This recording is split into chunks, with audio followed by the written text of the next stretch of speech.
The frozen wind cut through Margaret Morrison's threadbare traveling coat like a blade of ice as she stumbled through the endless white expanse, each step sinking deeper into the accumulating snow. She had been foolish to leave the stagecoach station in Silver Creek, Montana Territory, when the driver had warned her about the approaching storm.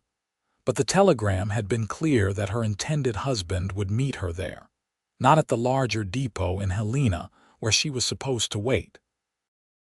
Now, 3 hours into what should have been a simple 2-mile walk to the ranch address she had memorized, Margaret could no longer see the road, the sky, or anything beyond the swirling curtain of white that threatened to bury her alive.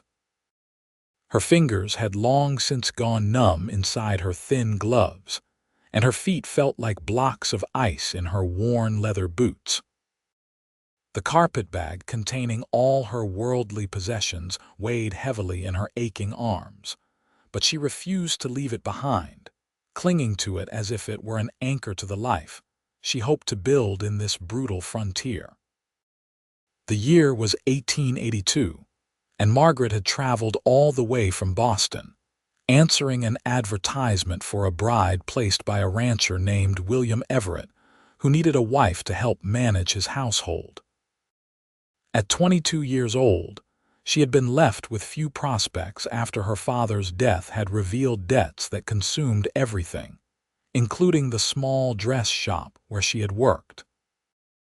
The choice had been simple: accept the charity of distant relatives who made it clear she would be little more than an unpaid servant, or take a chance on the Western Territories where women were scarce and a man might value a wife regardless of her lack of dowry.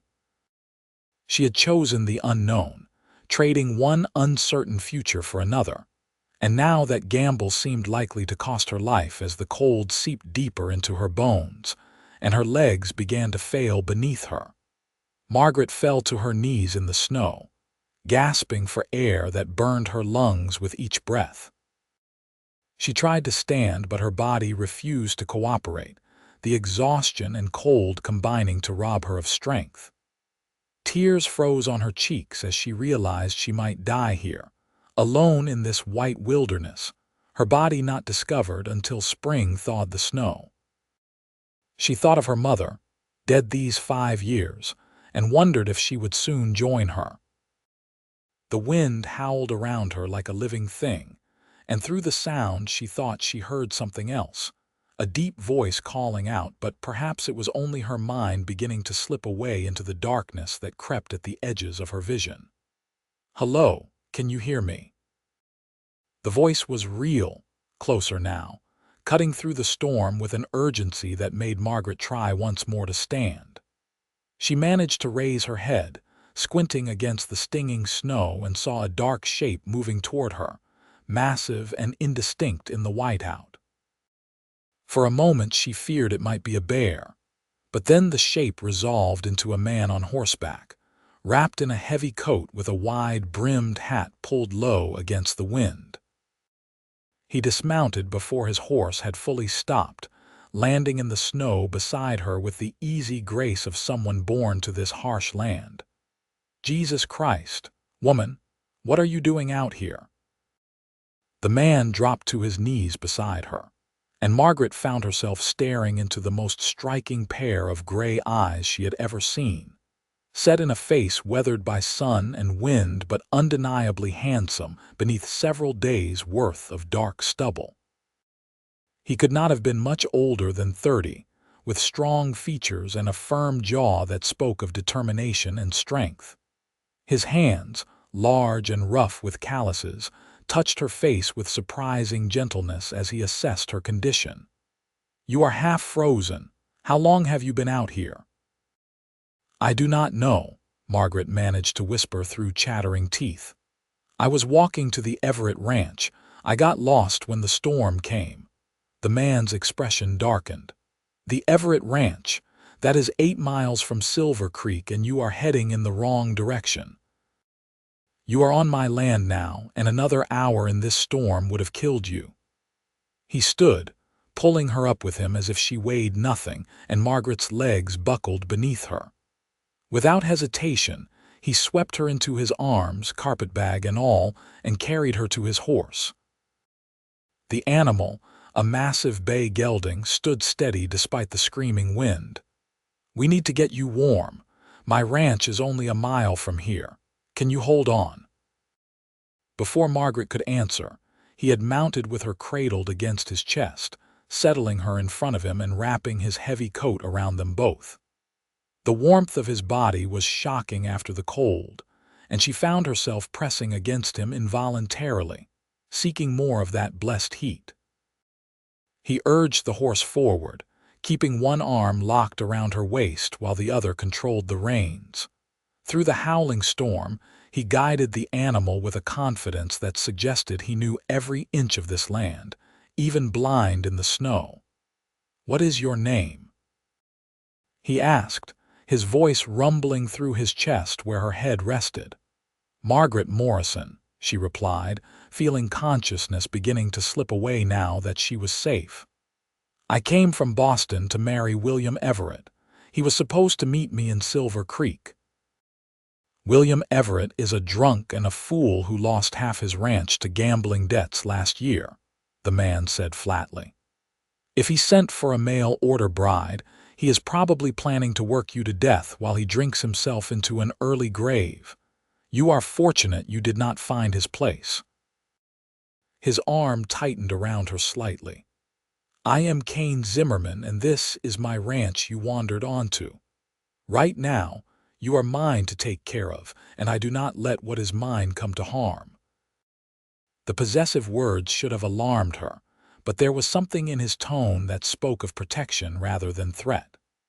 Margaret wanted to argue, to explain that she had an agreement with William Everett and obligations to fulfill, but the darkness claimed her before she could form the words. She was dimly aware of movement, of being carried again, of blessed warmth beginning to chase away the cold, and then nothing but merciful sleep. When consciousness returned, Margaret found herself in a bed that was not her own, covered with heavy quilts that pressed down with comfortable weight. The room was dim, lit only by firelight that danced across log walls decorated with nothing but practical items. A gun rack, shelves of books, a dresser with a wash basin.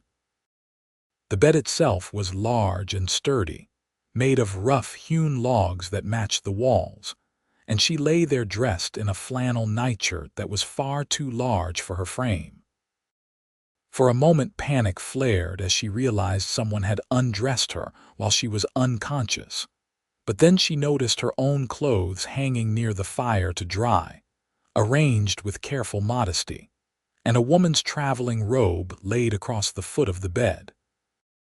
The door opened, and Kane Zimmerman entered carrying a tray, his movements careful as he approached the bed. In the firelight, she could see him properly for the first time, and her breath caught at the sight.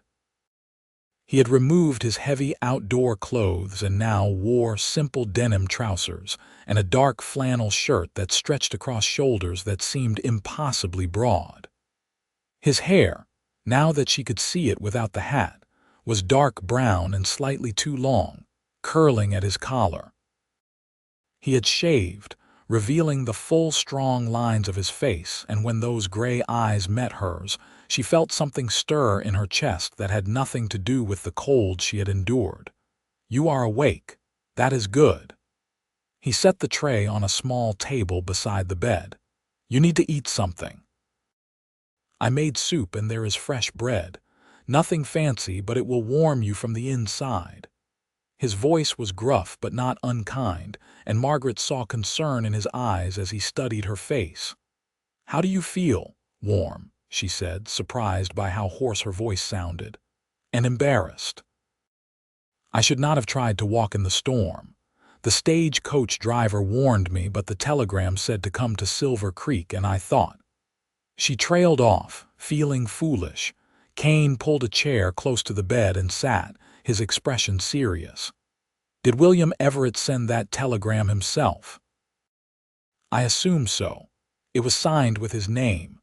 Can you read well enough to have written to him directly, or did you use a service? Margaret felt her cheeks warm. I wrote to him myself. I am well educated, Mr. Zimmerman. My father believed in proper schooling for women. Then you are too good for William Everett, Kane said bluntly. And call me Kane.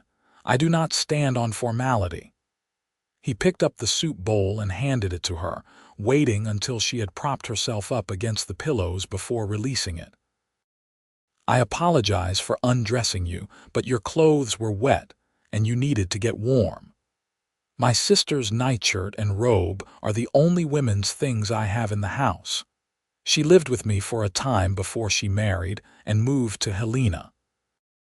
The explanation eased the last of Margaret's concerns, and she took a sip of the soup, finding it rich and hearty, filled with chunks of beef and vegetables that spoke of careful preparation.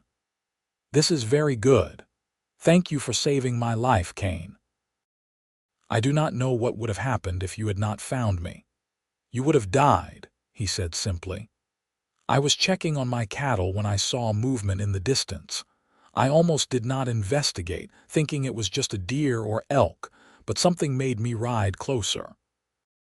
His eyes held hers with an intensity that made her pulse quicken. Providence, maybe, or fate.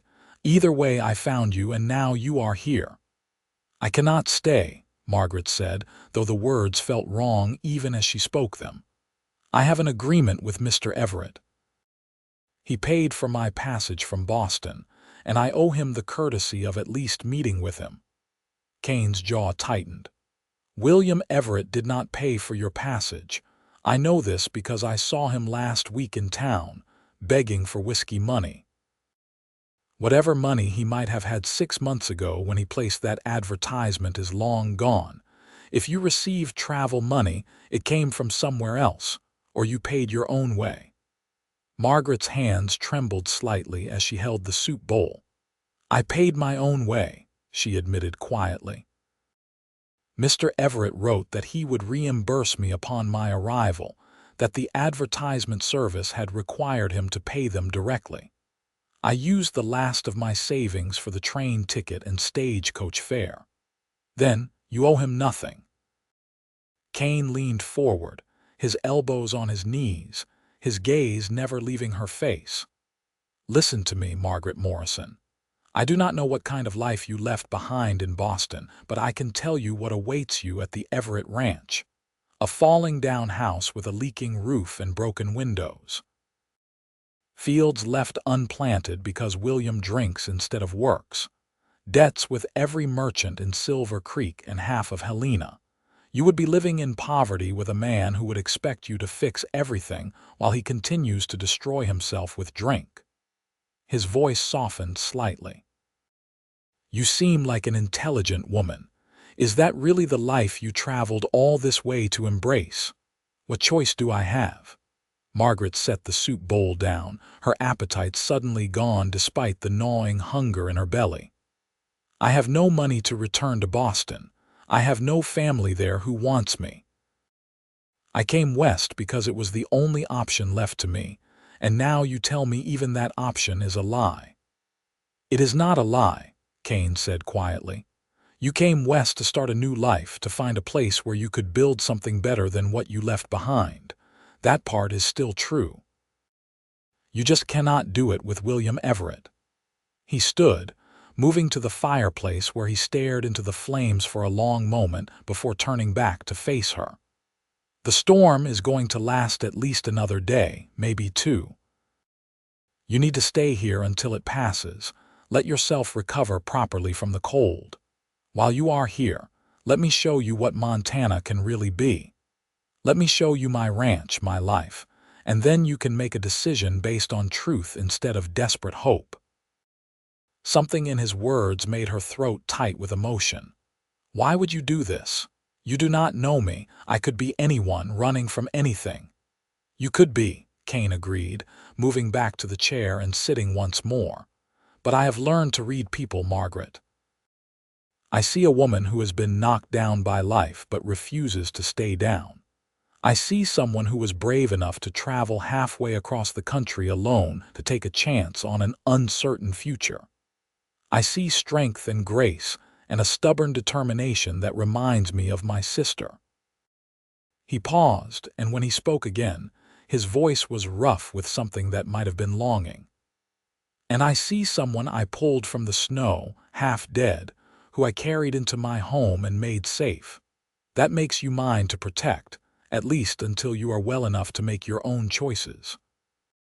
"I am not property to be owned," Margaret said, but there was no heat in her words. Something about the way he spoke of possession made it sound less like ownership and more like cherishing, as if she were something precious he had found and refused to give up.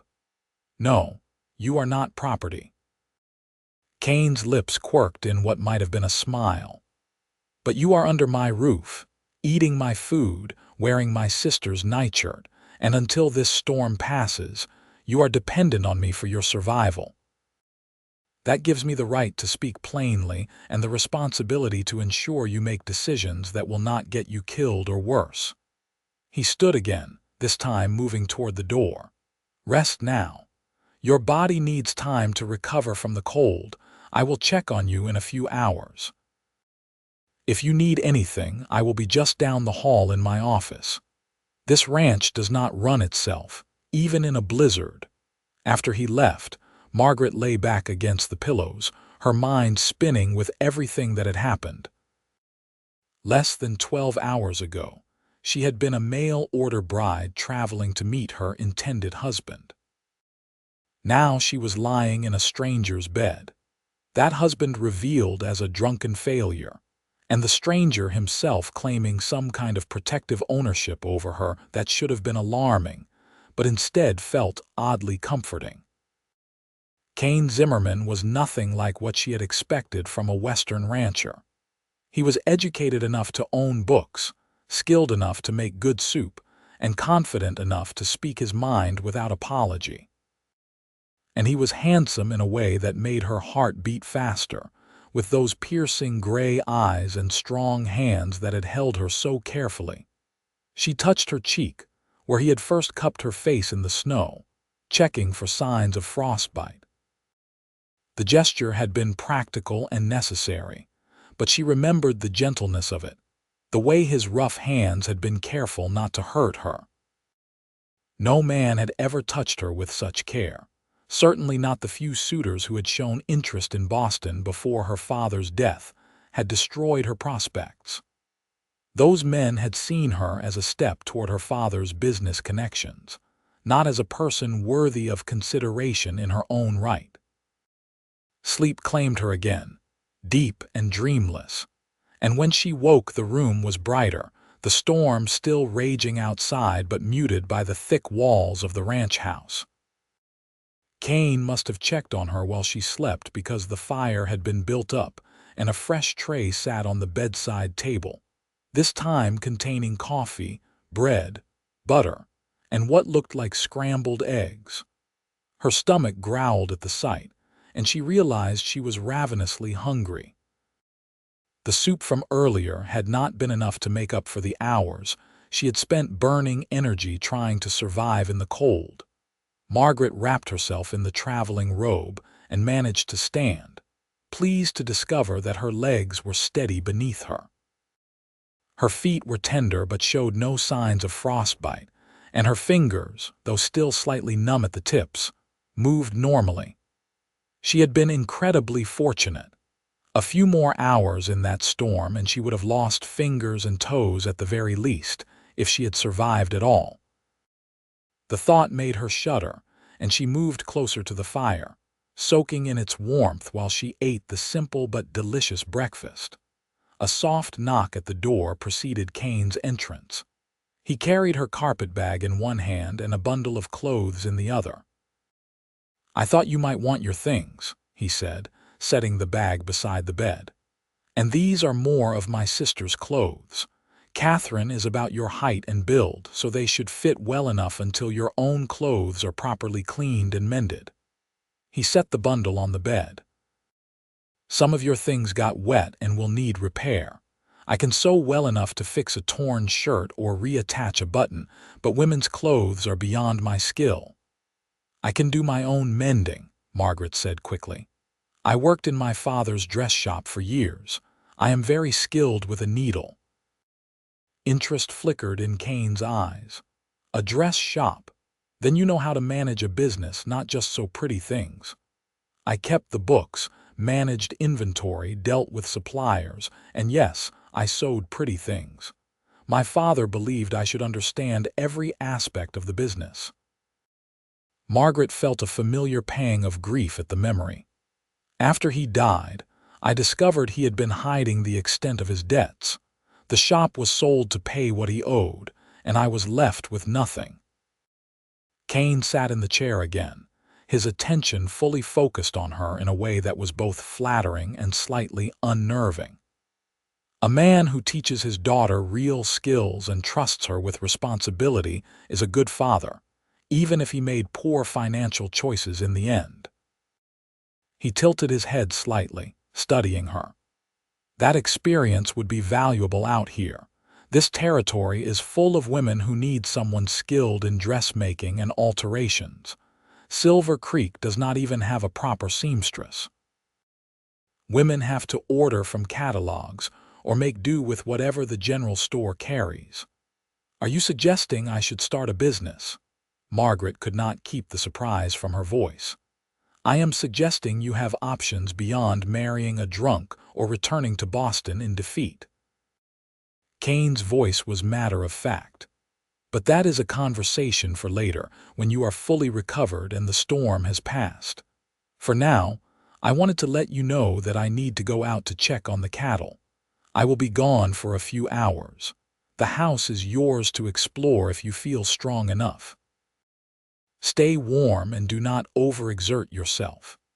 After he left, Margaret dressed in her borrowed clothes, finding them clean and well-made if somewhat outdated in style.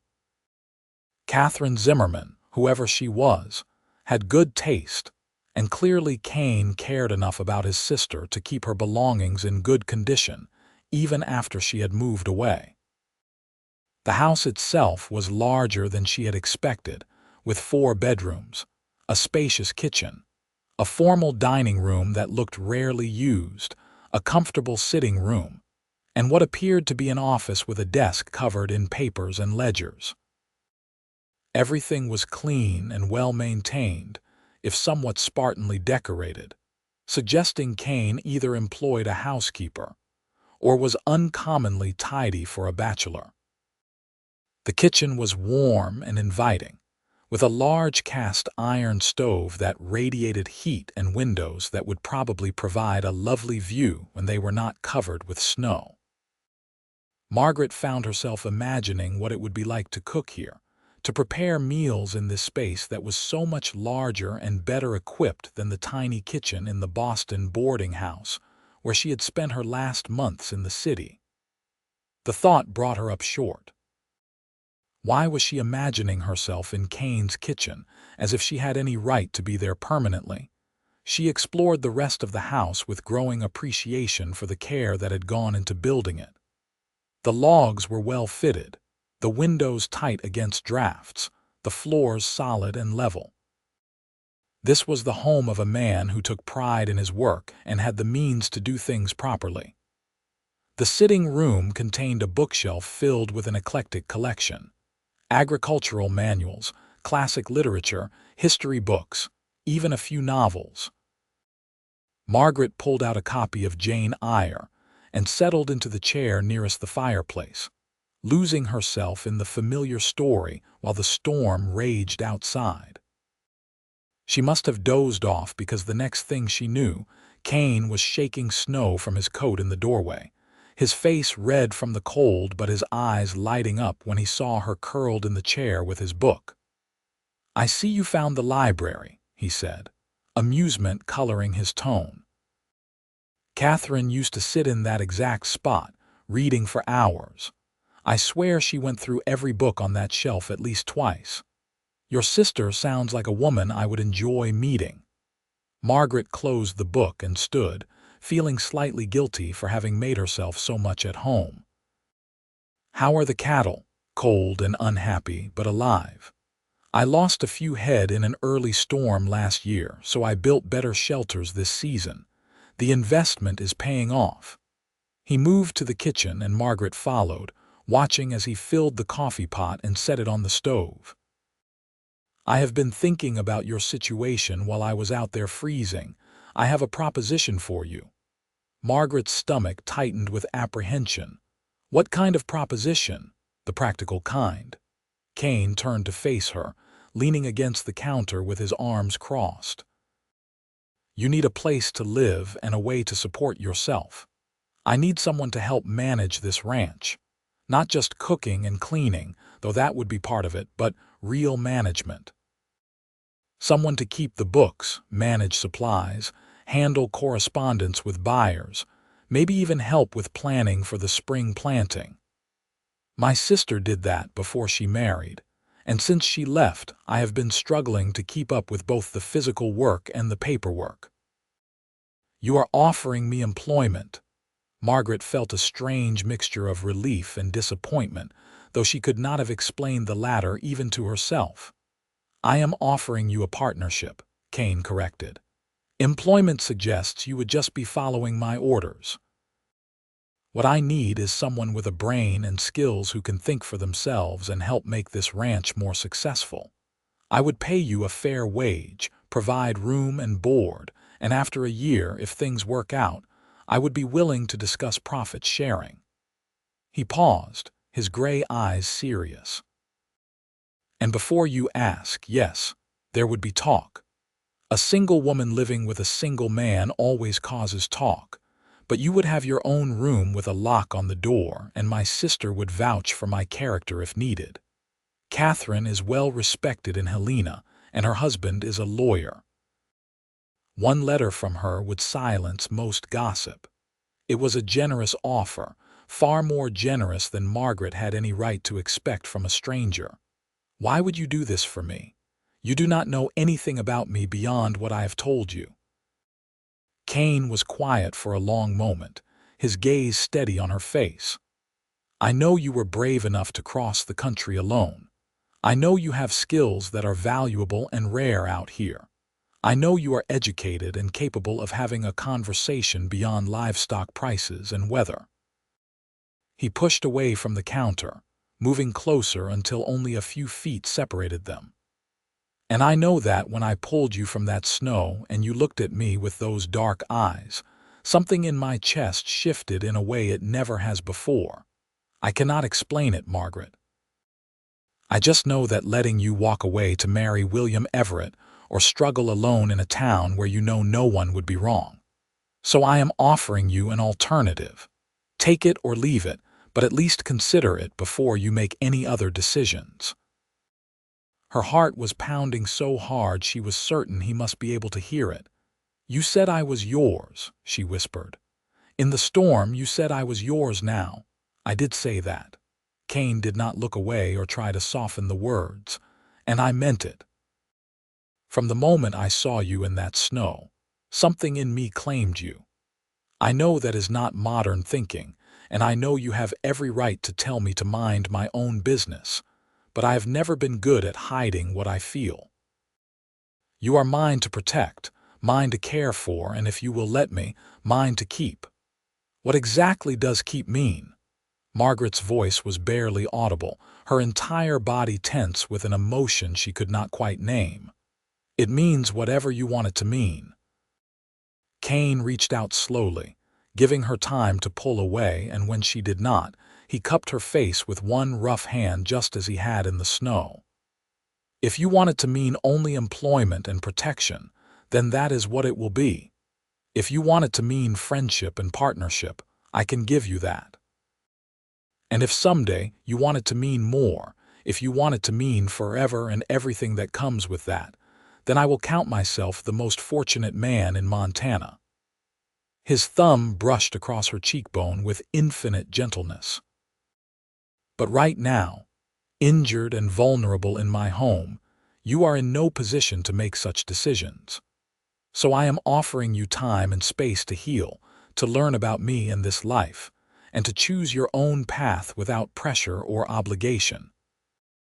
Tears stung Margaret's eyes at the kindness in his words, at the respect implicit in his offer. "I do not understand you, Kane Zimmerman. You are nothing like what I expected from a Western rancher. What did you expect? Someone rough and uneducated.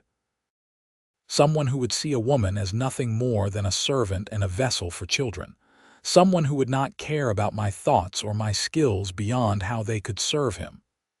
She blinked rapidly, trying to clear the tears. "My correspondence with William Everett suggested he saw me as a solution to his problems, not as a person in my own right. He wanted someone to cook and clean and warm his bed in that order." Kane's jaw tightened. "Then William Everett is even more of a fool than I thought. Any man who would reduce you to such basic functions deserves to die alone and unmourned." He dropped his hand from her face, but did not step back. "I will not lie and say I do not want someone to share my bed eventually. I am a man and you are a beautiful woman, but I want a partner, Margaret. Someone who will argue with me when I am being stubborn, who will bring new ideas to this ranch, who will make me laugh and challenge me to be better than I am. I want what my sister has with her husband, a true partnership built on respect and trust, with love growing from that foundation." "That is a fine sentiment," Margaret said softly. "But you barely know me. How can you speak of keeping me, of partnership and potential love, when we met only yesterday? Because I have learned to trust my instincts, and every instinct I have is telling me that you are important. That finding you in that storm was not accident but destiny, that if I let you walk away, I will regret it for the rest of my life." Kane finally stepped back, giving her space to breathe. "But instincts are not enough to build a life on. So I am offering you time. Stay here while you recover. Let me show you this ranch and what your life could be like here. Learn about me. Watch how I treat my animals and my employees and the people in town. And then decide if this is a life you want, or if you would rather take your chances elsewhere." The coffee pot began to boil, and Kane turned to deal with it, giving Margaret a moment to compose herself. Everything was happening so fast, her entire life upended in the span of a day and a half. But as she stood in this warm kitchen, wearing borrowed clothes in a stranger's house, she felt something she had not felt in years. Hope. Not the desperate hope that had driven her to answer William Everett's advertisement, but real, genuine hope that perhaps she had found something better than she had dared to dream possible. "I accept your offer," she said, her voice stronger now. "I will stay and work for you, at least until I have saved enough money to make my own decisions about the future. And I will try to keep an open mind about everything else." Kane turned from the stove, 2 cups of coffee in his hands, and the smile that spread across his face transformed him from handsome to devastating. "That is all I ask, an open mind and an honest chance." He handed her one of the cups. "Now, let me tell you about this ranch and what we run here. I have 500 head of cattle, 20 horses including breeding stock, and about 3,000 acres of land. The ranch has been in my family for 20 years, built by my father who came west from Ohio after the war. He died 5 years ago, leaving it to me and Catherine equally, but she signed her share over to me when she married. I employ 6 men full-time, more during spring and fall when the work is heaviest. We run a clean operation, treat the animals well, and pay fair wages. I am not rich, but I am comfortable, and with good management this ranch could be very profitable." They spent the rest of the afternoon talking, Kane describing the operations of the ranch in detail, while Margaret asked intelligent questions that clearly pleased him. She learned that he raised primarily beef cattle for sale to markets in Helena, and as far east as St. Paul, that he was experimenting with different breeding lines to improve the quality of his herd, and that he had dreams of expanding into sheep as well, despite the traditional animosity between cattlemen and shepherds. Sheep can survive on land that is too rough for cattle, he explained over a dinner of roasted venison and potatoes. And wool is a reliable income stream separate from beef prices.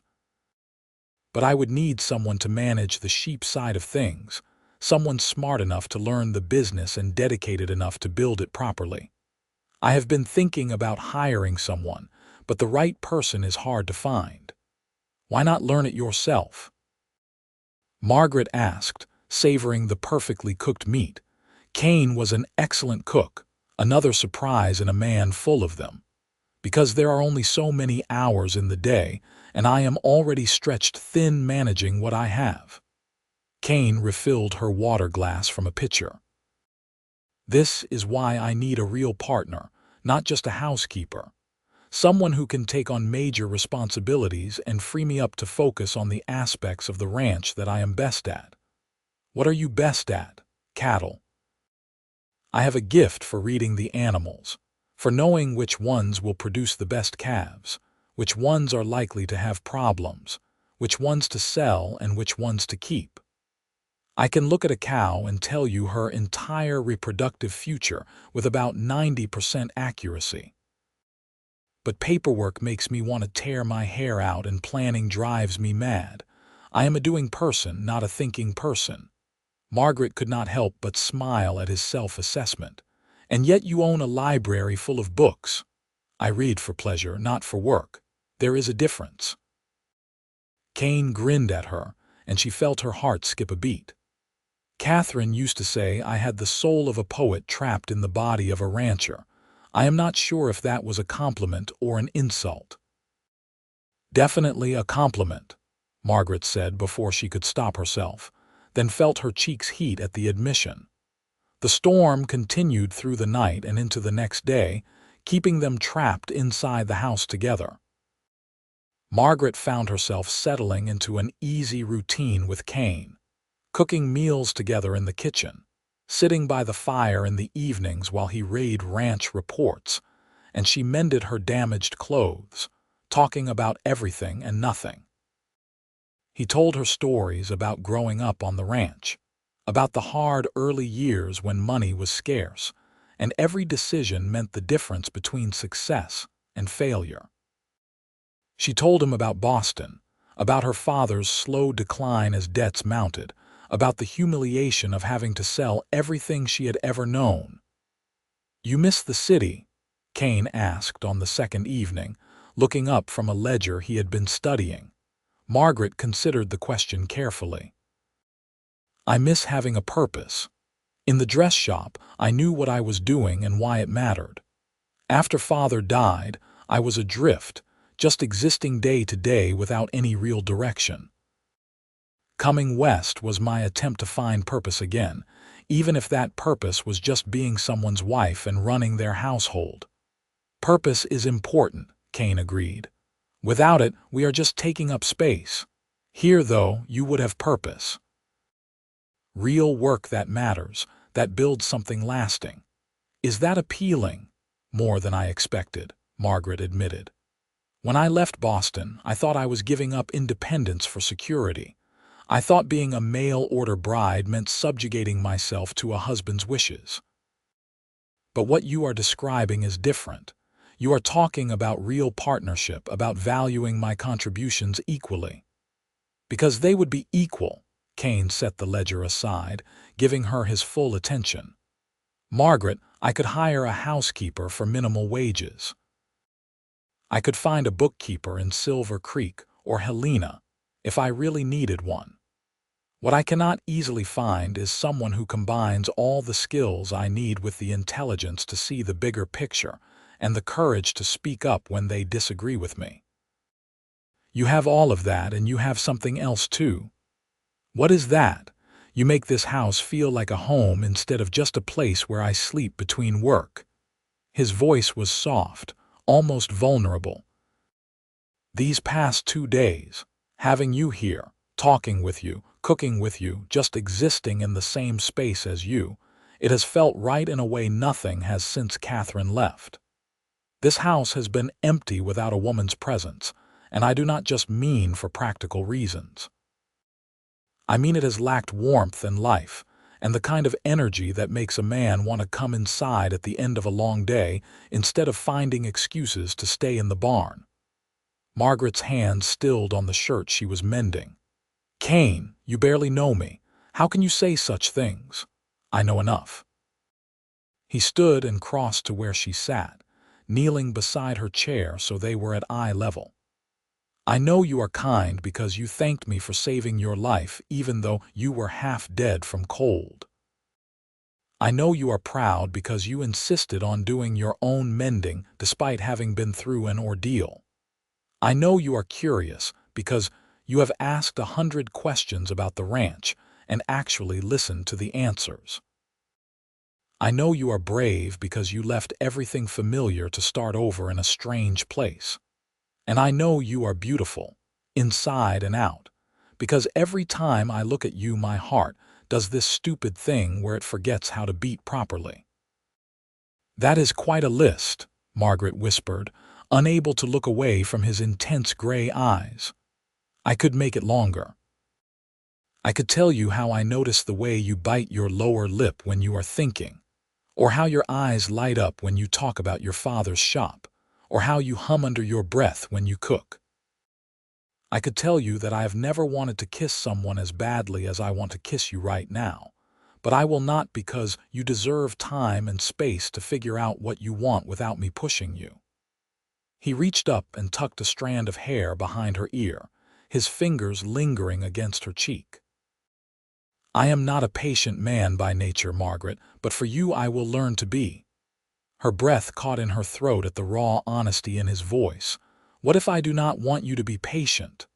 The words escaped before she could think better of them, but once spoken, she did not want to take them back. "What if I have spent the last 2 days thinking about the same thing you just described?" Kane's eyes darkened with an emotion that made her pulse race. "Then I would say we are in dangerous territory, because neither of us is thinking clearly right now. You are still recovering, still displaced from your plans, still figuring out what you want your life to be. I will not take advantage of that vulnerability, no matter how much I want to." "You are being noble," Margaret said, feeling a strange mixture of frustration and admiration. "I am being practical." But his hand had not left her face, and his thumb was tracing patterns on her skin that made coherent thought difficult. "When I kiss you for the first time, I want it to be because you have made a conscious choice, not because you are grateful or confused or feeling like you have no other options. I want you to kiss me because you want me specifically, not because I am simply the best available option." "How do you know I do not feel that way already?" Margaret put her hand over his where it rested against her cheek, pressing his palm more firmly against her skin. "You said your instincts told you I was important. Well, my instincts are telling me something too. They are telling me that finding you in that storm, being brought to this ranch, sitting here by this fire with you, all of this is exactly where I am supposed to be." For a long moment, Kane simply stared at her, his expression a war between desire and discipline. Then, slowly, giving her every opportunity to pull away, he leaned forward and pressed his lips to hers in a kiss that was gentle and sweet and full of restrained passion. It lasted only a moment before he pulled back, resting his forehead against hers. "That is a promise," he said, his voice rough. "A promise that there is more where that came from when you are ready. But right now, we should both get some sleep, because if I stay here with you any longer, I am going to forget every good intention I have." He stood and moved toward the door, pausing at the threshold to look back at her. "Margaret, I want you to know something. Whatever you decide about your future, whether you stay here or go somewhere else, whether you give me a chance or tell me I am a fool, I will always be grateful that I found you in that snow. You have reminded me that life can hold more than work and routine, and that is a gift regardless of what happens next." After he left, Margaret sat by the fire for a long time, her fingers pressed to her lips where she could still feel the ghost of his kiss. Everything was moving so fast, her entire world transforming in the span of just a few days. The sensible part of her brain insisted she should slow down, should take time to think clearly, should not make major life decisions based on attraction and hope. But another part of her, a part that had been quiet and suppressed for too long, was singing with joy at the possibilities unfolding before her. She went to bed that night and dreamed of gray eyes and strong hands, of a ranch in the snow, and a future she had never dared to imagine. The storm finally broke on the third day, leaving behind a world transformed by white. Kane took Margaret outside to show her the ranch properly, bundling her in warm clothes borrowed from his sister before leading her through snow that came up to her knees in places. The main house sat at the center of the property, surrounded by a large barn, several outbuildings, and a bunkhouse for the ranch hands who were currently snowed in at their own homes, unable to reach the main ranch until the roads cleared. "In the spring, this will all be green," Kane said, gesturing at the white landscape. "The mountains beyond provide water from snowmelt, and we have a creek that runs through the eastern pasture year-round. The soil is good, and the grazing is better than most of Montana. My father chose this land well." Margaret could see the pride in his bearing as he showed her around, pointing out various features and explaining his plans for expansion and improvement. The barn was warm despite the cold outside, heated by the body warmth of the cattle sheltering inside. Kane introduced her to each animal by name, and she could see the care and attention he gave to everyone, checking hooves and teeth and overall condition with the practiced ease of someone who had done this work his entire life. "You really do love this," she observed, watching him examine a pregnant cow with gentle hands. "It is in my blood," Kane replied, running his hand along the cow's flank. "My father used to say that some men are born to the land, and no matter where they go or what they do, they will always hear it calling them home. I thought about leaving once, going to college in the East to study veterinary medicine, but when it came time to actually go, I could not do it. This ranch, this land, these animals, they are part of who I am." "Why veterinary medicine?" Margaret moved closer to examine the cow, reaching out tentatively to touch its warm side. "Because I wanted to understand them better, to learn proper medicine instead of just the folk remedies and practical experience I grew up with. But the ranch needed me, and Catherine was still young, and Father was getting older. So I stayed and learned what I could from books and experience." He glanced at her. "Do you regret asking? Most people find livestock boring." "I do not find them boring. I find them fascinating, actually.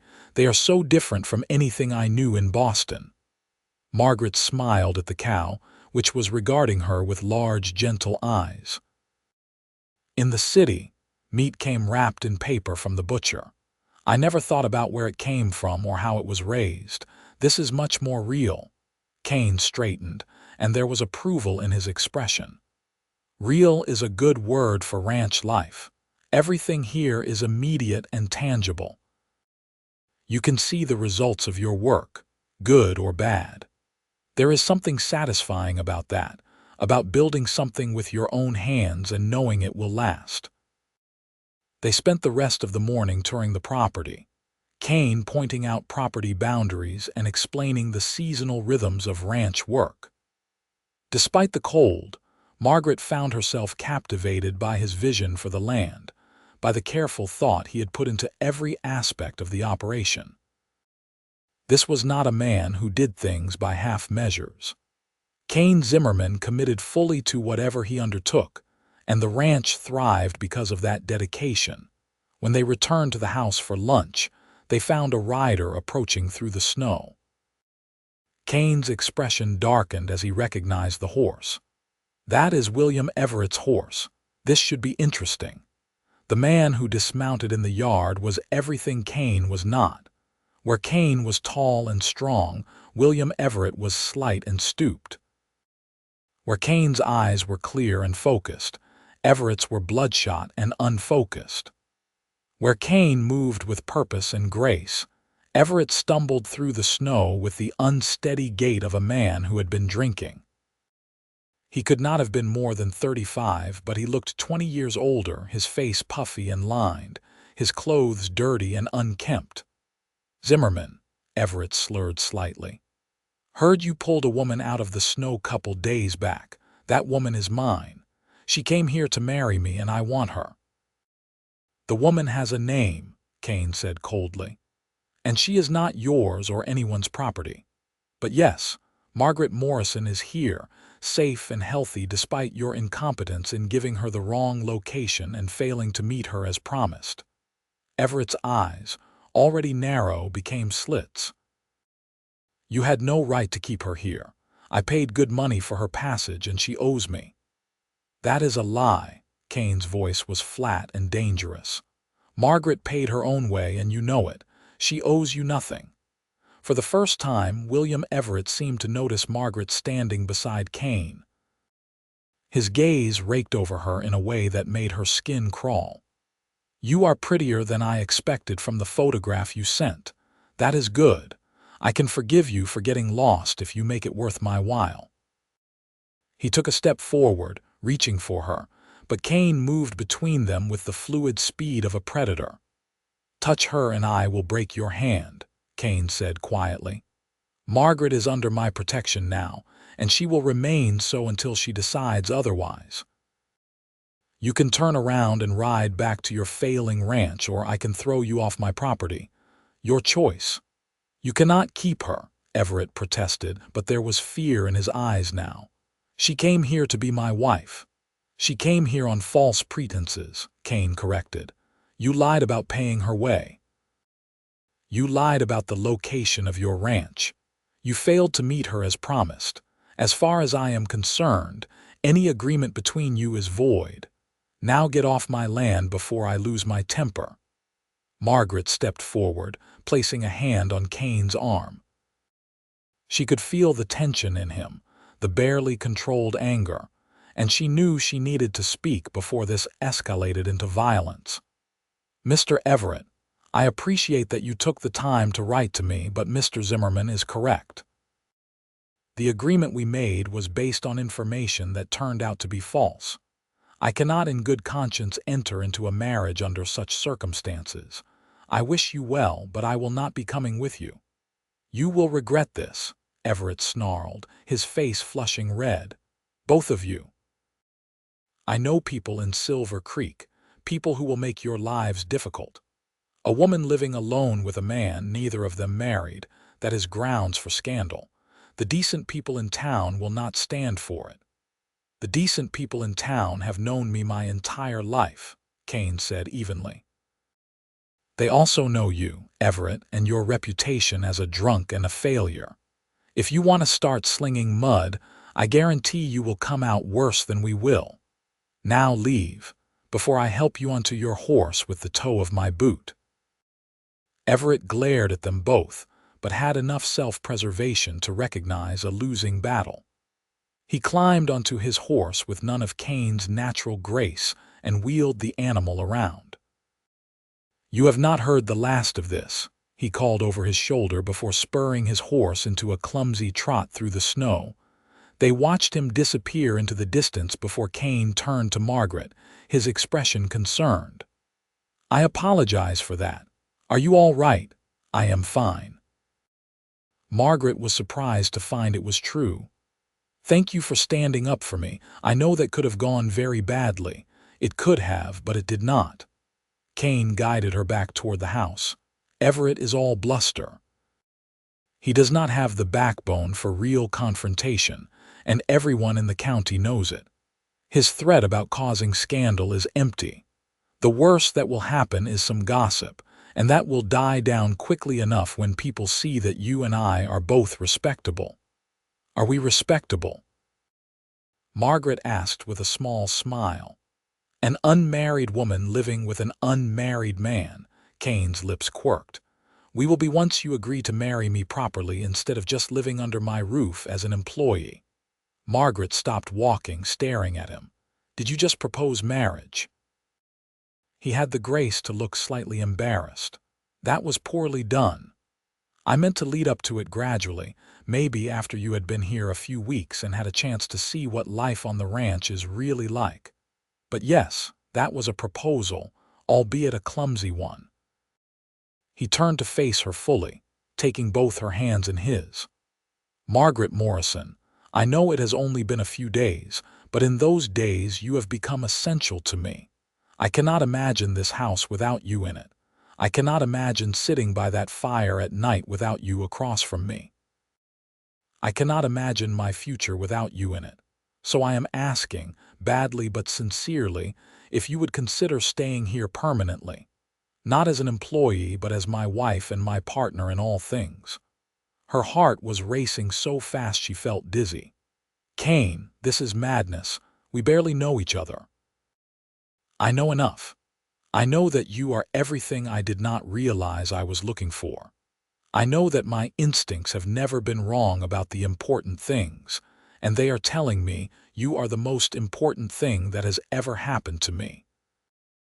I know that if you say no, I will respect that decision and give you all the time you need, but I had to ask. I had to tell you how I feel before another day passes. His hands tightened on hers. You do not have to answer now. Take your time, think about it. Ask yourself if this is really what you want. But know that I am offering you everything I have and everything I am, with no reservations and no conditions. Margaret looked at this man who had saved her life, who had taken her into his home and treated her with respect and kindness, who had just proposed marriage after knowing her for 3 days. The sensible part of her brain was screaming that this was too fast, too risky, too much like the impulsive decision that had brought her west in the first place. But her heart, that organ she had learned not to trust after too many disappointments, was singing a different tune entirely. Ask me again in a month, she heard herself say. Give me time to see what life is really like here, to learn about you properly, to make sure this is not just gratitude or attraction or temporary madness. If at the end of a month you still want to marry me, and I still want to marry you, then we can talk about it seriously.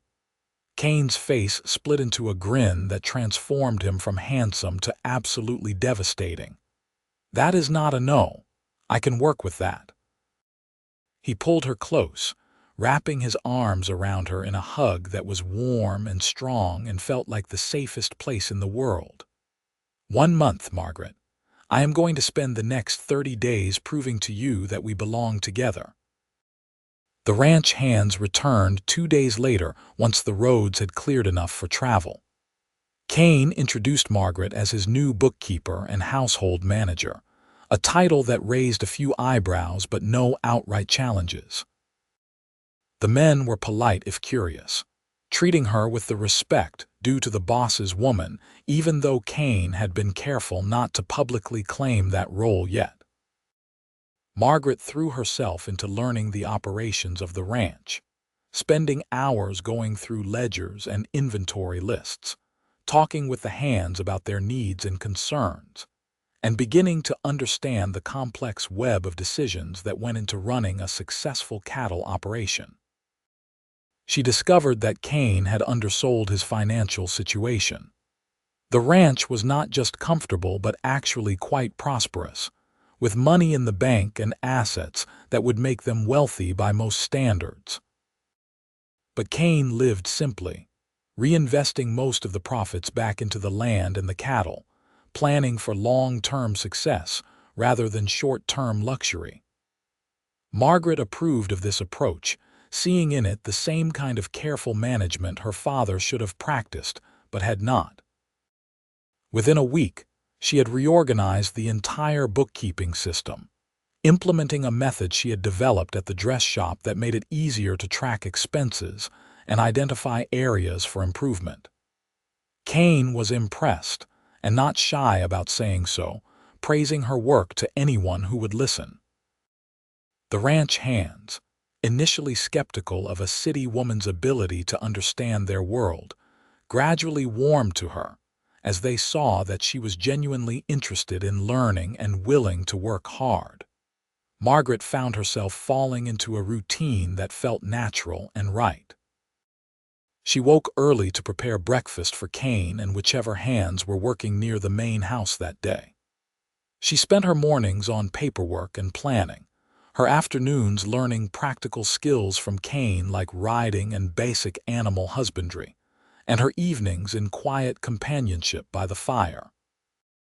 It was a life completely different from anything she had known in Boston, and she loved it more than she had loved anything before.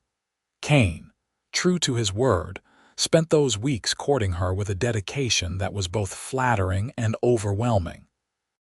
He brought her wildflowers that somehow survived the cold, taught her to ride his gentlest horse, took her on tours of the property that lasted hours, and talked with her about everything from philosophy to ranch management. He was careful not to push for physical intimacy beyond occasional hand-holding and one more brief kiss, but the restraint cost him. She could see it in his eyes every time he looked at her. They went into Silver Creek together after 2 weeks so Margaret could purchase clothes that actually fit her and meet some of the townspeople. The town was small but bustling, with a main street that boasted a general store, a bank, a hotel, a saloon, and several other businesses. Kane introduced her to everyone they met, and while Margaret could see curiosity and some speculation in people's eyes, the reception was generally warm. Kane's reputation in the community was clearly solid, and people seemed willing to give her the benefit of the doubt based on his endorsement. At the general store, Margaret met the owner's wife, a friendly woman named Sarah who immediately began asking questions about her sewing skills. "We desperately need someone who can do proper alterations," Sarah confided. "I try, but I am terrible with a needle, and most of the women in town are the same. If you could do that kind of work, you would have customers lined up out the door." Margaret glanced at Kane, who was examining leather goods on the other side of the store. "I might be interested in taking on some work. Let me settle in a bit more at the ranch and we can discuss it." "Please do," Sarah said earnestly. "And do not mind the gossips. Anyone with eyes can see that Kane Zimmerman looks at you like you hung the moon. Whatever your arrangement, it is clear he is courting you properly, and that is all that matters to those of us with any sense." The words warmed Margaret more than she wanted to admit. It was one thing to feel Kane's regard in private, another to have it validated by outside observers. On the ride back to the ranch, she found herself sitting closer to him on the wagon seat than strictly necessary, and when he wrapped an arm around her shoulders to keep her steady over a rough patch of road, she leaned into him without hesitation. "What are you thinking?" Kane asked after they had ridden in comfortable silence for several minutes. "I am thinking that I am happy," Margaret admitted. "Genuinely, truly happy in a way I have not been in years. This life, this place, all of it feels right." Kane pulled the wagon to a stop and turned to face her, his gray eyes intense in the afternoon light. "Does that mean what I hope it means? It means I do not want to wait another 2 weeks to answer your question." Margaret reached up to cup his face, her thumb tracing the line of his jaw. "Yes, Kane. Yes, I will marry you. I want to build this life with you, to be your partner and your wife. I want to wake up in your arms every morning and fall asleep there every night. I want to raise children on this ranch and grow old watching sunsets from your porch. I want everything you are offering and everything we can create together." The sound he made was half laugh, half sob, and then his mouth was on hers in a kiss that was nothing like the chaste pecks they had shared before. This was passion and promise and relief all rolled into one, his hands coming up to tangle in her hair while her arms wrapped around his neck.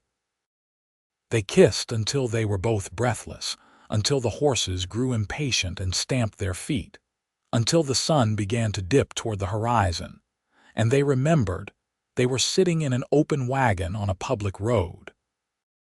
"We should get married as soon as possible," Kane said when they finally broke apart, his voice rough with emotion.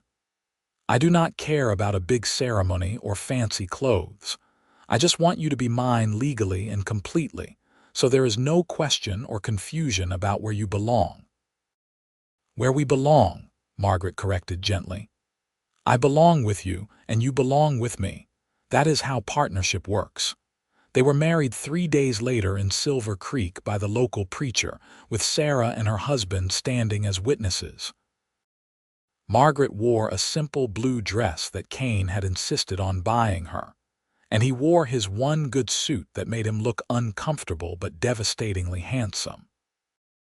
The ceremony was brief and practical, but when Kane slipped a gold band onto her finger and promised to love and cherish her for the rest of their lives, tears streamed down Margaret's face at the realization that she had found something she had never dared to hope for: true love in the most unexpected of places.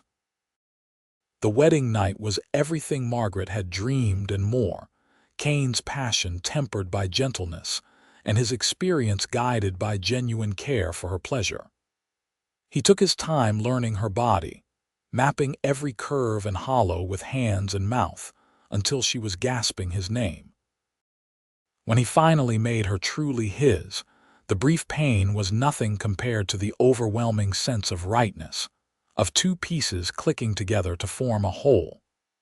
They made love again as dawn painted the sky pink and gold, slower this time, savoring every touch and kiss and whispered word of devotion. "I love you," Kane murmured against her hair as they lay tangled together afterward, his hand splayed possessively across her belly. "I know we have not said it yet, but I have loved you since that moment in the snow when you looked at me with those dark eyes. I loved you before I knew your name, before I knew anything about you except that you were mine and I would protect you with my life." "I love you too," Margaret whispered back, pressing a kiss to his chest. "I think I started loving you when you carried me through the storm and told me I was yours. I should have been frightened, but instead I felt safe for the first time in years." Winter gave way to spring, and Margaret's belly began to swell with their first child. Kane was simultaneously thrilled and terrified, hovering over her constantly until she threatened to lock him out of the house if he did not give her space to breathe. She continued working on the ranch management, though Kane insisted she avoid heavy labor, and her skill with accounts and planning helped them have their most profitable spring in the ranch's history. The Hands, who had accepted her as the boss's wife, came to respect her in her own right, as they saw the positive changes she brought to the operation. Margaret also began taking in sewing work, starting slowly but building a steady clientele among the women of Silver Creek and surrounding ranches. The extra income was unnecessary given the ranch's success, but she enjoyed having her own enterprise and the social connections that came with it. Kane built her a proper workroom in one of the unused bedrooms, complete with good lighting and storage for fabrics and notions. He claimed to not understand women's fashion, but he seemed to enjoy listening to her talk about her projects, asking intelligent questions and offering suggestions that showed he was paying attention. Catherine came to visit in May, bringing her husband and their young daughter. The sisters-in-law took to each other immediately, Catherine delighted to meet the woman who had captured her notoriously independent brother's heart. "He wrote to me about finding you in the snow," Catherine confided during a private conversation while the men were out checking on the cattle. But his letter made you sound like some kind of mythical creature instead of a real woman. I was prepared to hate you on principle." "And now?" Margaret asked, amused despite herself. "Now I see that he described you that way because that is how he sees you. As something precious and nearly magical that he cannot quite believe is real." Catherine squeezed her hand. "Thank you for making him happy. I have never seen my brother like this, so content and settled. It suits him." The baby came in September, a healthy boy with his father's gray eyes and his mother's dark hair. They named him Jacob, after Kane's father, and Kane held his son with tears streaming down his face, looking at Margaret as if she had performed a miracle. "You gave me everything," he said, his voice thick with emotion. "A son, a real home, a reason to build something that will last beyond my own lifetime. I do not have words for how much I love you." Margaret, exhausted from the labor but glowing with joy, smiled up at him. "Then show me instead of telling me. Show me every day for the rest of our lives." The years that followed were filled with hard work and deep satisfaction. Margaret gave birth to 2 more children, a daughter named Grace and another son named Thomas, and each addition to their family felt like a blessing. The ranch continued to prosper under their joint management, growing to include the sheep operation Kane had dreamed of and expanding their land holdings through careful purchases. Margaret's sewing business evolved into a partnership with Sarah from the general store, providing well-made clothing to the entire region and bringing in substantial income of her own. Kane proved to be an excellent father, patient and loving with all their children, but especially attentive to Grace, who showed signs of inheriting both his gift with animals and Margaret's business acumen. He taught all of them to ride before they could properly walk, to respect the land and the animals, and to value hard work and honest dealing. Margaret watched him with their children and fell in love with him all over again, seeing in his gentleness and dedication the same qualities that had made her trust him when he pulled her from that snow so many years ago. They had their struggles, of course. A hard winter in 1886 killed a significant portion of their herd, and they had to rebuild slowly and carefully. A drought the following summer tested them further. There were disagreements about ranch management and child rearing, moments of frustration and exhaustion when the work seemed endless and the rewards too small. But through it all, they held fast to each other, remembering that they were partners first and foremost, that no problem was too big to face together. Margaret sometimes thought back to that desperate woman who had stumbled through the snow, half dead and hopeless, traveling to marry a man she had never met out of pure desperation. That woman felt like a stranger now, someone from another lifetime. The Margaret Zimmerman who stood in her kitchen preparing dinner for her family, who managed the books for a successful ranch, who had friends and purpose, and a husband who still looked at her as if she were the most precious thing in his world. That woman was someone she had never imagined she could become. "What are you thinking about?" Kane asked, coming up behind her to wrap his arms around her waist. The children were playing in the yard, their laughter drifting through the open window, and dinner was simmering on the stove. It was an ordinary moment, the kind that made up most of their life together, and yet Margaret felt her throat tighten with emotion. "I am thinking about how lucky I am," she said, leaning back against his solid strength. "How one terrible snowstorm led me to the best thing that ever happened to me." Kane turned her in his arms, his gray eyes as intense as they had been that first day. "I am the lucky one. I found a half-frozen woman in the snow and gained a wife who is my equal in every way, who challenges me and supports me and makes every day better just by existing. You are still mine, Margaret Zimmerman, but I am just as surely yours, now and always." She kissed him then, There in the kitchen with the smell of cooking food and the sound of children's laughter surrounding them, and thought about how the worst day of her life had turned into the beginning of the best life she could have imagined. The mail-order bride who got lost in a snowstorm had found something better than she had been searching for. She had found home, partnership, love, and a future built on mutual respect and genuine affection. She had found Kane Zimmerman, the cowboy who pulled her from the snow and claimed her as his own, and in doing so, she had claimed him right back. The years continued to pass in a rhythm of seasons and celebrations. Jacob grew tall and strong, eventually taking on more responsibility at the ranch and showing the same natural gift with cattle that his father possessed. Grace proved to be brilliant with numbers and planning, eventually taking over much of Margaret's management duties and expanding their operations in ways neither parent had imagined possible.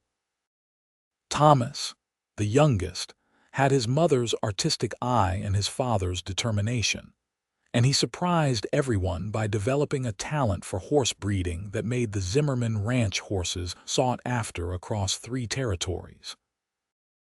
Margaret and Kane grew older together, their hair silvering but their love never diminishing.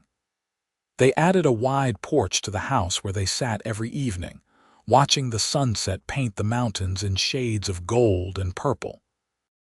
Kane still reached for her hand when they sat together, still looked at her with eyes full of wonder, still told her regularly that she was the best thing that had ever happened to him.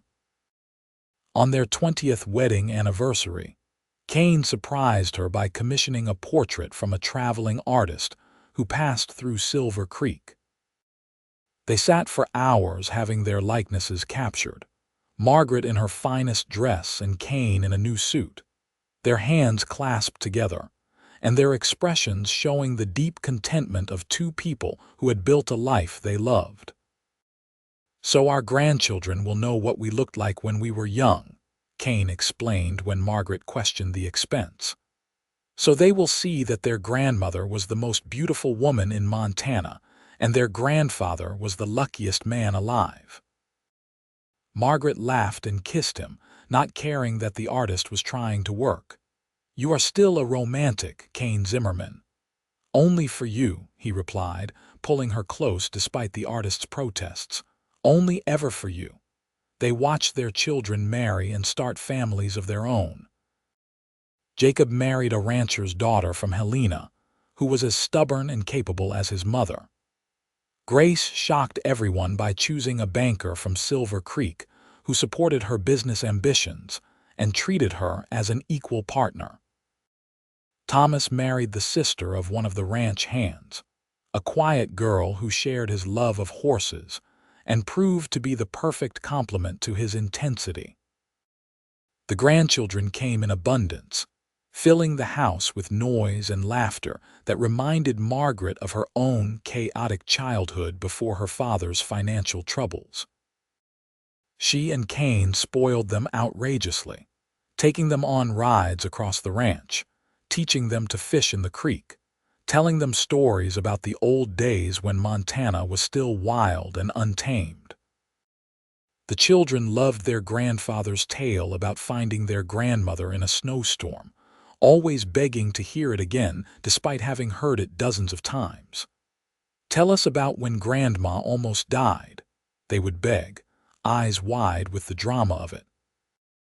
And Kane would settle back in his chair, pulling Margaret onto his lap despite her protests that they were too old for such things, and tell them about the worst blizzard he had ever seen, about finding a woman half buried in snow, about bringing her home and telling her she was his now. He always ended the story the same way. "And she has been mine ever since, just as I have been hers, because real love is not about owning someone but about choosing them every single day."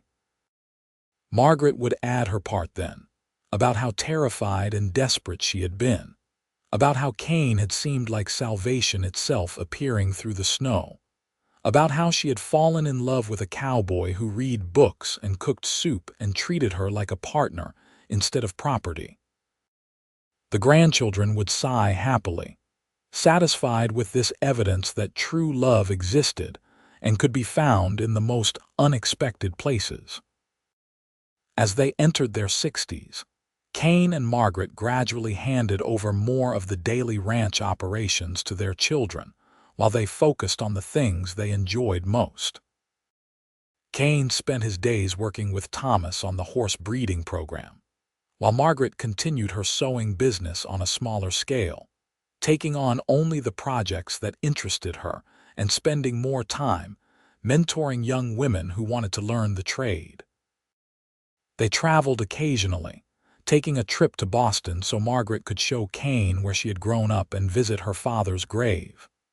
They went to San Francisco to see the ocean, to Denver to experience a real city of the West, to Yellowstone to marvel at the geysers and hot springs. But they always came home to the ranch, to the mountains and the creek and the wide Montana sky, because this was where they belonged, where their roots had grown deep into the land. On quiet evenings they would sit on their porch, wrapped in blankets against the cold, and reminisce about their years together. They talked about the early days when money was tight and the future uncertain, about the joy of watching their children grow, about the satisfaction of building something lasting and good. They talked about dreams realized and challenges overcome, about mistakes made and lessons learned. "Do you ever regret it?" Margaret asked one evening, watching the stars emerge in the darkening sky. "Taking in a stranger who wandered onto your land, marrying someone you barely knew, tying your life to mine." Kane looked at her with the same intensity he had shown that first day in the snow. "Not for one single second. You are the best decision I ever made, Margaret. Everything good in my life flows from that moment when I found you and chose to make you mine." "I am the one who got lucky," Margaret insisted. "You saved me in every way a person can be saved. You gave me purpose and partnership and love. You gave me a family and a home. You gave me a life worth living." "Then we both got lucky," Kane said, pulling her close. "We found each other when we most needed it, and we had the sense to hold on tight. Not everyone gets that kind of fortune." They celebrated their 30th anniversary with a party that filled the house and spilled out into the yard. Children and grandchildren, ranch hands past and present, friends from Silver Creek and Helena and beyond, all came to honor the couple who had built something remarkable together. Toasts were given praising their partnership, their dedication to family and community, their example of what a good marriage could be. Kane, never comfortable as the center of attention, nevertheless stood and raised his glass. 30 years ago, I was a lonely rancher who thought he had everything he needed. Then I found a woman in a snowstorm and discovered I had been living half a life. Margaret Zimmerman made me whole. She challenged me to be better, supported me when I struggled, celebrated my successes, and loved me through everything. I am not a man given to flowery speeches, but I want everyone here to know that every good thing in my life exists because she exists. I love you, Margaret. Thank you for saying yes to a rough cowboy who did not know enough to court you properly before proposing." Margaret stood beside him, tears streaming down her face, and kissed him in front of everyone. "Thank you for finding me," she whispered. "Thank you for claiming me. Thank you for loving me exactly as I am." The years continued their inexorable march. They lost friends to age and accident, celebrated the births of great-grandchildren, watched the world change around them as Montana transitioned from territory to state, as railroads spread and towns grew, and the wild frontier became slightly less wild. But through all the changes, Margaret and Kane remained constants for each other, the anchor points in a shifting world. They moved slower as their 70s approached, but their minds remained sharp and their love undiminished. Kane still reached for Margaret's hand when they walked, still brought her wildflowers in the summer, still told her she was beautiful with a sincerity that made her heart flutter like a young girl's. Margaret still made his favorite foods, still sat with him in the evenings discussing ranch business, even though their children handled most of it now, still looked at him with eyes full of love and gratitude for the life they had built together. On a warm summer evening in their 35th year of marriage, they sat on their porch watching the sunset paint the mountains in shades of rose and gold. Kane held Margaret's hand in his, their fingers intertwined as they had been countless times before. "I want you to know something," Kane said quietly. "If I could go back and live my life again, I would not change a single thing, because every choice I made led me to that snowstorm and to you. You are the reason my life has meaning, Margaret. You and our family and everything we have built together." Margaret squeezed his hand, feeling tears prick her eyes. "I feel the same way. Even the hard parts, even the moments of desperation that drove me west, I would not change them because they brought me here, to you, to this life." They sat in comfortable silence as the stars began to emerge, the same stars that had watched over them for more than 3 decades. Around them, the ranch continued its rhythms, cattle settling for the night, horses whinnying softly in the barn, the creek murmuring its endless song. Inside the house, their grandchildren were visiting, their laughter and chatter a reminder of the legacy Margaret and Kane had created together. "You are still mine," Kane murmured, bringing her hand to his lips. "After all these years, you are still mine, and I am still yours." "Always," Margaret agreed, leaning her head on his shoulder. "From that moment in the snow until the end of time, we are each other's. That is our story, Kane. A mail-order bride lost in a snowstorm, a cowboy who found her, and a love that lasted a lifetime." And as the stars wheeled overhead and the mountains stood eternal watch, Kane and Margaret Zimmerman sat together on their porch, two souls who had found each other against all odds and built something beautiful from that chance encounter. Their story would be told and retold by their descendants, an example of how love could bloom in the harshest conditions, how partnership could be forged between strangers, and how a single moment of fate could change everything. The mail-order bride had been lost in a snowstorm. The cowboy had found her and said she was his now. And in the years that followed, they had proven that sometimes the best love stories begin with the most unexpected chapters, that sometimes getting lost is the only way to find where you truly belong, and that sometimes a possessive claim born of instinct and care is really just another way of saying that two hearts have recognized each other as home. Their love story became legend in Silver Creek and beyond, told and retold as an example of the kind of romance that could flourish in the harsh but beautiful Montana territory. People spoke of Kane and Margaret Zimmerman with respect and admiration, pointing to their marriage as proof that true partnership between equals was possible, that love could last a lifetime, and that sometimes the best things in life came from taking chances on the unknown. As they grew older still, eventually into their 80s through blessing and good fortune, they remained devoted to each other with a constancy that amazed everyone who knew them. Even when Kane's steps grew unsteady and Margaret's hands became too arthritic for detailed sewing work, they found ways to care for each other, to show their love through small daily acts of kindness and consideration. Their children and grandchildren watched and learned from their example, carrying forward the lessons of respect, partnership, and enduring love into their own marriages.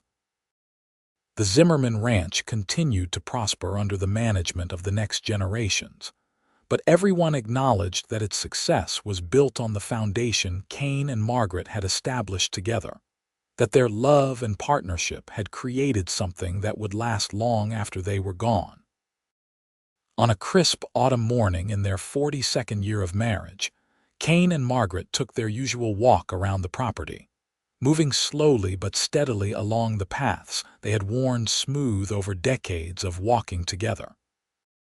They stopped at their favorite spot overlooking the valley, where the mountains rose up in majesty, and the ranch spread out below them like a patchwork quilt of fields and pastures.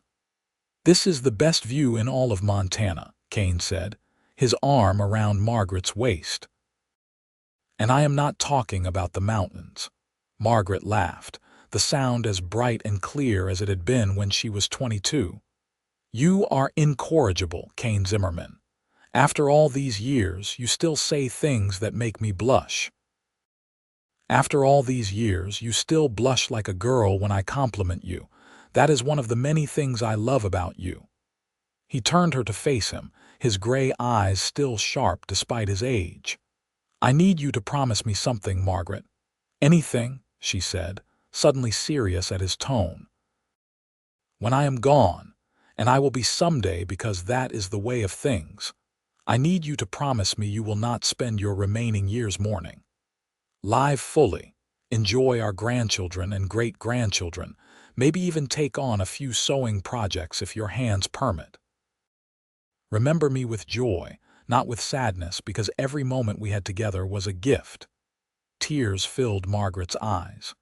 "I could say the same to you. Promise me that if I go first, you will not close yourself off from the world. Stay engaged with the ranch and the family. Let them care for you. Remember our love, but do not let it become a prison that keeps you from living." They held each other for a long moment, both aware that time was the one enemy they could not defeat, that their years together, however long they lasted, would eventually come to an end.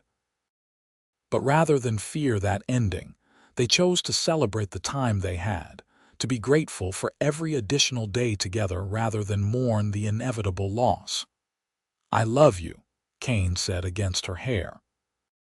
"I have loved you from that first moment in the snow, and I will love you until my last breath and beyond." "And I love you," Margaret replied, holding him tight. "You saved me in that storm, and you have kept saving me every day since. You gave me a life beyond anything I dared to dream, and I will be grateful for it until the end of time." They walked back to the house hand in hand, ready to face whatever years remained to them with the same partnership and devotion that had carried them through more than 4 decades together. Their love story, born in a snowstorm and forged in the crucible of frontier life, stood as a testament to the power of choosing each other, of building together, of holding fast through good times and bad. And when visitors came to the ranch in later years, whether family or friends or business associates, they always remarked on the obvious love between Kane and Margaret Zimmerman, on the way they still looked at each other as if no one else existed, on the gentle touches and shared smiles that spoke of a connection deeper than words could express. People would ask them the secret to such a lasting marriage, and they would always give the same answer: choose each other every day. Respect each other always. Build something together that is bigger than either of you alone. And never forget that love is not just a feeling but a decision you make over and over again to put someone else's happiness and well-being alongside your own. It was simple advice, but it had served them well for more than 40 years, and it would continue to serve their descendants for generations to come. The mail-order bride lost in a snowstorm, and the cowboy who found her had created something lasting and beautiful, a legacy of love that would endure long after they were gone. And that, they both agreed on their peaceful evenings together, was the best possible ending to a story that had begun with such uncertainty and fear. They had found each other when they most needed it, held fast through every challenge, and built a life worth living. What more could anyone ask from love than that?